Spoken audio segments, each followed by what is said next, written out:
Monsieur bien bonjour, chef Jassim Abdeltaïf, exécutif chef Hôtel Odyssey Center. Je vous souhaite la bienvenue pour une nouvelle recette et une nouvelle technique de cuisine. Aujourd'hui, je vais faire deux recettes très simples et très faciles. Des fois, vous allez voir dans des vidéos, on en voit dans des petites capsules sur internet, sur YouTube, on voit des petits trucs panés qui ouvrent comme ça, on voit que le fromage coule à l'intérieur, tout ça. On va faire ça aujourd'hui.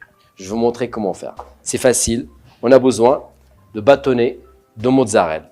Ça, c'est du fromage de la mozzarella. En fait, vous allez acheter de la mozzarella pour pizza. Ça, c'est pas la mozzarella salade. Prenez la mozzarella pizza, on va la couper en bâtonnets comme ça. Et on aura besoin de la farine, les œufs, la chapelure. Et on a besoin d'un bain d'huile pour frire nos frites ou nos nuggets, on peut les appeler comme vous voulez. Donc, c'est pané et frit dans un bain d'huile. À tout de suite. Pour paner notre fromage mozzarella, on prend le fromage aussi facilement que vous voyez. La farine, j'ai déjà mis un petit peu de sel pour assaisonner. La mozzarella, on la met dans les œufs, soit bien enrobé dans la chapelure directement. C'est très facile, c'est simple et les enfants, ils vont adorer. Après, si on veut avoir une bonne couche de panure, ce qu'on fait, c'est qu'on reprend nos bâtonnets, on le remet dans les œufs, on les couvre et vous allez voir que la couche sera plus épaisse. Pour la panure, on n'est pas obligé d'avoir que de la chapelure.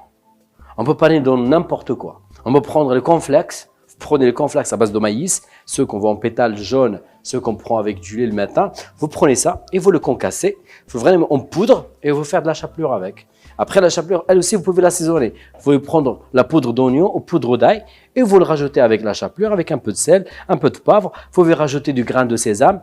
Celui qui aime bien le grain de sésame, mettez le grain de sésame. Et la panure, elle est très bonne. Après, vous faire une panure sans gluten.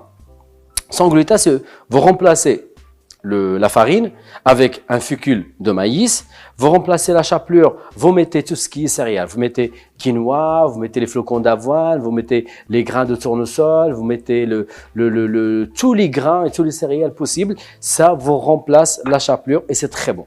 Vous allez voir le résultat, il est magnifique.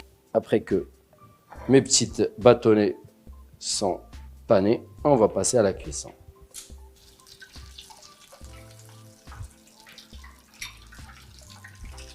La réussite pour que le fromage fond à l'intérieur, l'huile, il ne faut pas qu'il soit trop chaude. Il ne faut pas qu'on dépasse les 150 degrés.